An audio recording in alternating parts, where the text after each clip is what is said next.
With almost 69,000 members and 241 churches, the Illinois Conference of the United Church of Christ encompasses everything from Trinity United Church of Christ in Chicago, the largest UCC church in the country, to small rural churches. Reverend Molly Carlson recently arrived from Nashville as the newly elected conference minister. We welcome Reverend Carlson to Different Drummers. Tell us about your family and your faith journey. Thanks, LaShondra. I grew up as a preacher's kid, mostly in northern Indiana, so this is a familiar part of the country for me. I spent several years as outside of the church as a young adult, not unlike lots of young adults take their time away exploring what their faith might look like. And then after working for the phone company for several years, a natural detour, I accepted I heard a call from God to explore ministry, and I went to seminary at Pacific School of Religion in California. My husband, Michael, is from California, and it was close to his people there. And then between us, we have served in ministry in Kentucky and Indiana and South Dakota and California and Oregon and Tennessee. And so we've been all over the place, done lots of different sorts of ministries, and I've always felt an affinity to conference work, and I'm really excited to be here with the United Church of Christ in Illinois. I'm sure they're happy to have you here as well. I want to know, what does it mean to be the Illinois Conference minister? It means I'm very busy, and I have an infinite power of suggestion. Absolutely no authority for anything. But the conference is made up of 241 churches that are affiliated with the United Church of Christ. Like you said, our churches are from the Indiana border to the Iowa border, from the Wisconsin border down just south of Springfield and Decatur area, the middle of the state. And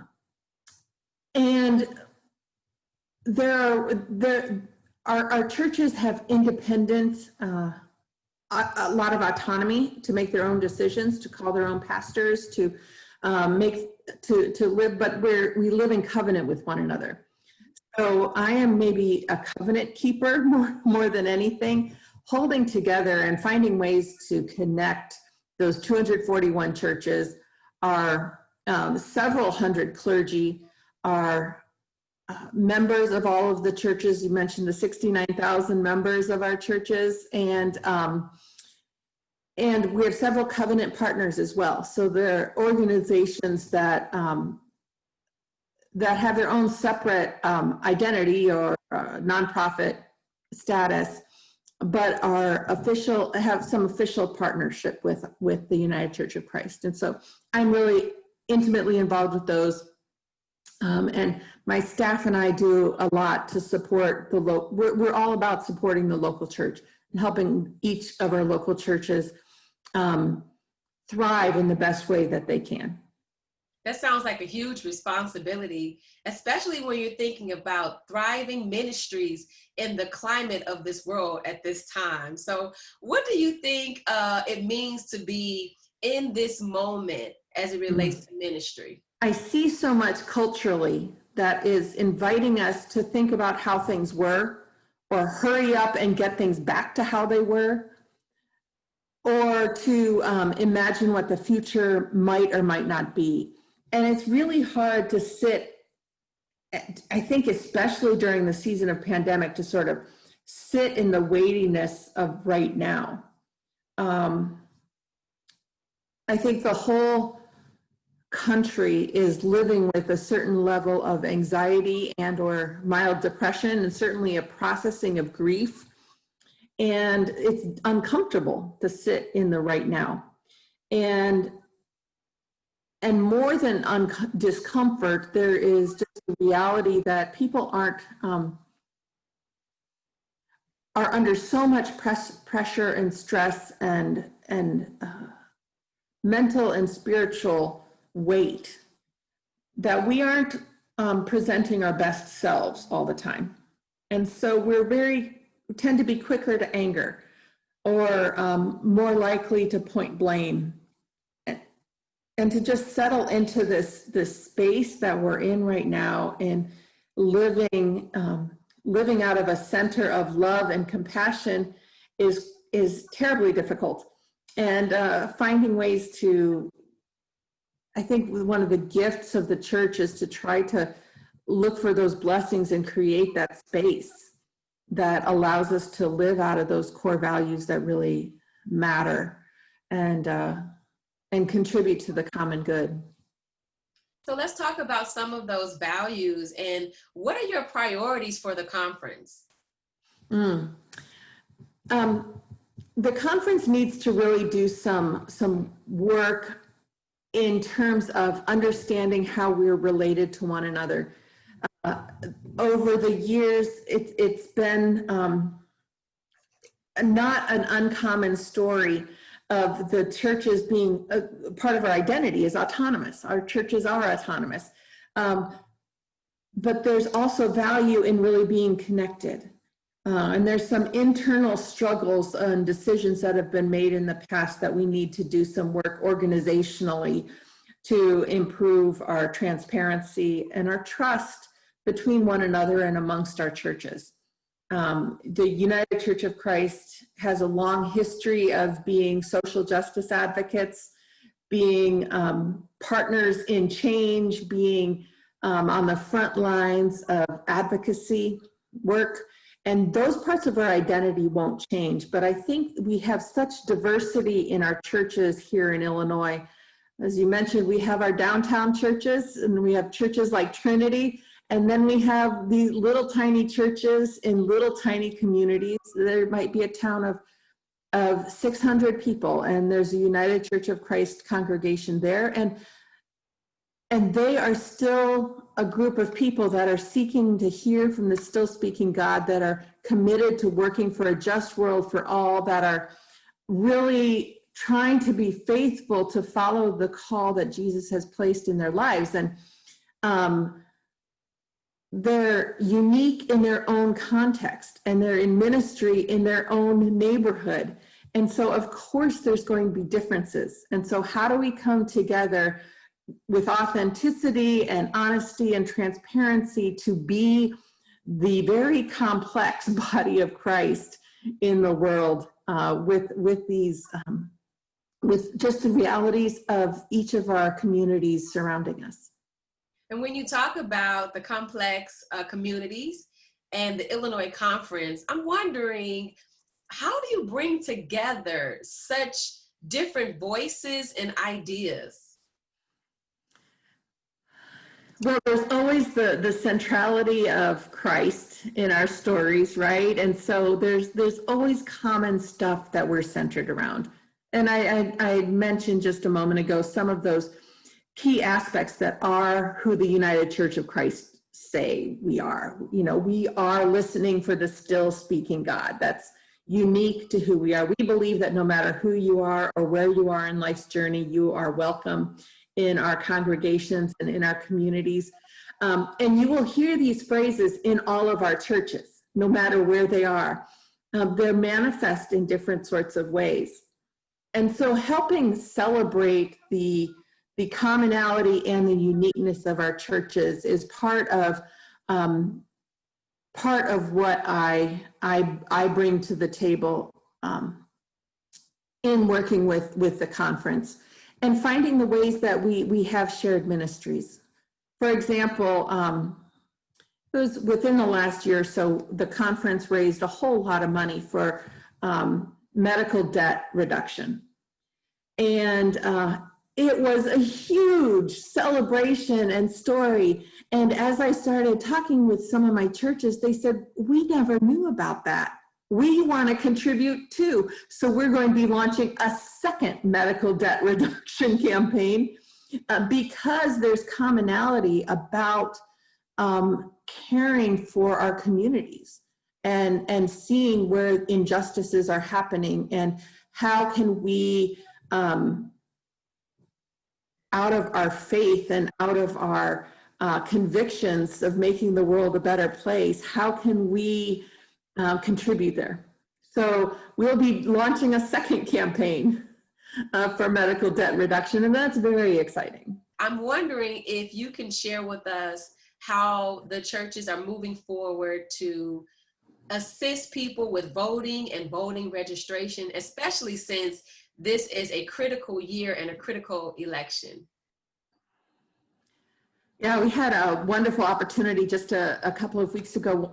One of the United Church of Christ national staff people, Sandy Sorensen, who works out of our Washington, D.C. office, came and joined us on a Zoom call, which is one of the advantages of Zoom. We can bring in our resources from out of the area to share with us the multitude of resources that can help our pastors and our congregations, both with internal and external ways of working to encourage getting out the vote.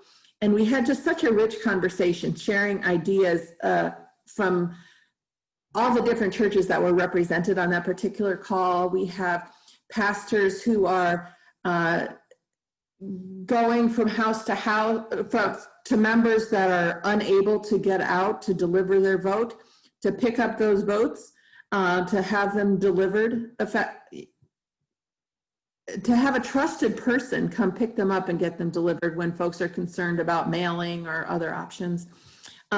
We have voter registration campaigns happening centered out of other churches, both within their own membership and with the neighborhood communities, real efforts to connect with their neighborhood and encourage folks to get out the vote, or provide very practical resources that are different this year than other years in the past about voting. I'm also wondering if you can share with us, you know, that there's a lot happening in our world as it relates to racism and racial injustices. How is the UCC Illinois Conference addressing some of these issues?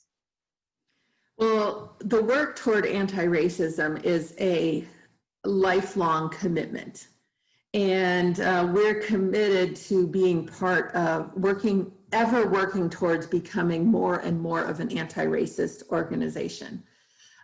Several of our associations have started doing some different book studies to really inform clergy in particular about white privilege, about racism, about Black Lives Matter, about the tensions that exist in our culture today.